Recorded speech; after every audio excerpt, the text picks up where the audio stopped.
নমস্কার বন্ধুরা, সোমাস রান্নাঘর থেকে আমি সোমা বলছি। আশা করি তোমরা সবাই ভালো আছো।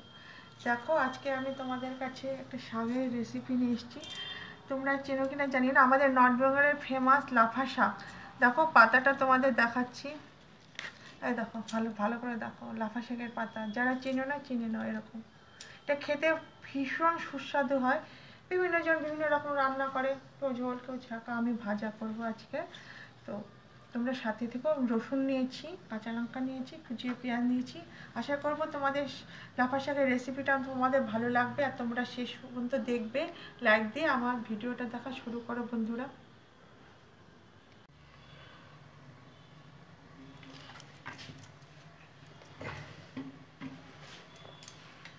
তেলটা গরম করে নেব।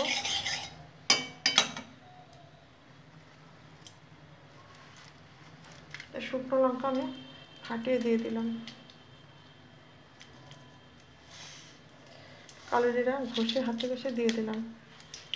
এই লাফা শাক বন্ধুরা খেতে এতই ভালো লাগে যে অন্য শাক ফেলে তোমরা এটা খাবে। যদি তোমরা পাও, তোমরা অবশ্যই একবার করে খাবে। না লাগে তেল, না লাগে মশলা, খেতে অসম্ভব স্বাদ।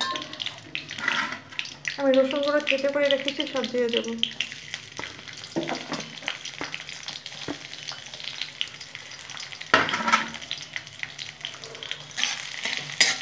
রসুনটা আমি একটু লাল লাল করে ভেজে নেব। আজকে যারা নতুন ভিডিওটা দেখছো তারা আমার চ্যানেলটা সাবস্ক্রাইব করে আমার কাছে থেকে যাবে। যারা বন্ধু হতে চাও বন্ধুরা কমিউনিটি লেটার দেবে, নাহলে খুঁজে পেতে আমার ভীষণ সুবিধা হয়। আমি যারা আমাকে বন্ধু করো, আমি কিন্তু অনেকক্ষণ ধরে খুঁজে খুঁজে খুঁজে তাদের আমি ব্যাগ দিয়ে দিই, আগে টাইমের আগেই দিই। তো আমি যাদের বন্ধু করি তারাও আসো, তারাও আমাকে ব্যাগ দাও। তবে অনেকে আছে দাও না, অনেকে ব্যাগ পাওয়ার পর ছেড়ে চলে যাও। যারা বন্ধু হবে তারা বরাবরের জন্য হবে। কমেন্ট করবে বন্ধুরা, মাঝে মাঝে কমেন্ট করবে। তোমাদের কমেন্ট আমাকে উৎসাহ বাড়ায় আরেকটা ভিডিও করতে। এখন আমি লঙ্কাগুলো দিয়ে দিলাম, চেরা লঙ্কাগুলো আমি সব দিয়ে দিচ্ছি, আর পেঁয়াজগুলো দিয়ে দেবো।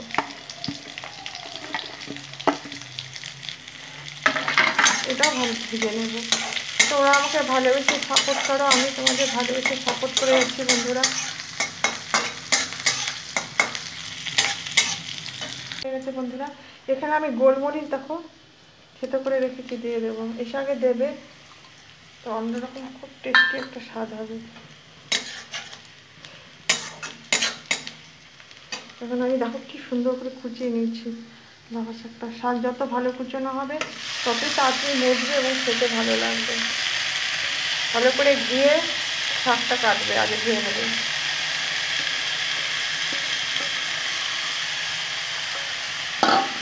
ভালো করে নেড়ে নেব পেঁয়াজের সাথে, রসুনের সাথে, লঙ্কার সাথে খুব সুন্দর করে আমি নেড়ে নেব।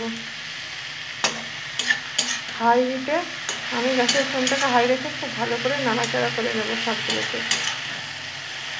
এই পর্যায়ে আমি নুন দিয়ে নেব।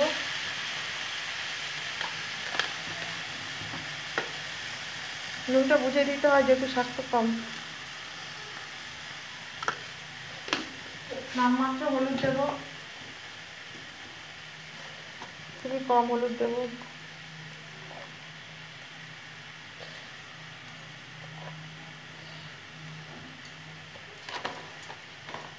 শাকের থেকে যে জল উঠবে বন্ধুরা, সেই জলে আমার শাক সেদ্ধ হয়ে যাবে। এক্সট্রা করে কোনো জলে শাকে জল দেওয়ার কোনো দরকারই হয় না। কিছুক্ষণ নাড়াচাড়া করে নেব, তারপরে চাপা দিয়ে দেব। আমার রান্নাগুলো যদি তোমাদের হৃদয়ে একটু জায়গা পেয়ে থাকে, তোমরা যদি আমাকে একটু ভালোবেসে থাকো, তাহলে লাইক করবে, শেয়ার করবে, সাবস্ক্রাইব করে আমার পাশে থাকবে। তোমরা কমেন্ট করো বন্ধুরা।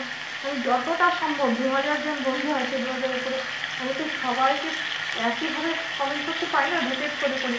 হ্যাঁ, তোমরাও আমার পাশে থাকো। কখনো কখনো কমেন্ট করবে না, আমি কী করে বুঝবো বন্ধুরা তোমরা আমার ভিডিও দেখো কি দেখো না।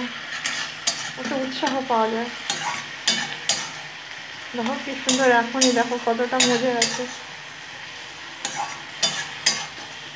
এটা আমাদের নর্থ বেঙ্গলে একটা ফেমাস শাক, খেতে খুব ভালো লাগে, শীতকালে পাওয়া যায়। তখন আমি গ্যাসের ফ্লেমটা করে কম করে আমি ঢাকা দিয়ে দিলাম। কিন্তু একদম শুকিয়ে গেছে জল, কি সুন্দর হয়েছে। আমি শাকে জল দিই না বন্ধুরা, যে জল থাকে শাকে ওইটা থেকে আমার শাক সিদ্ধ হয়ে যায়। তোমরা অবশ্যই একবার এভাবে বানিয়ে দেখবে লাফা শাক ভাজা।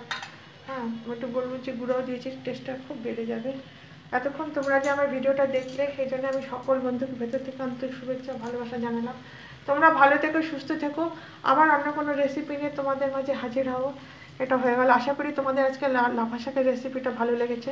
এটা এখন অফ করব, ঢেকে দেবো। থ্যাংক ইউ বন্ধুরা।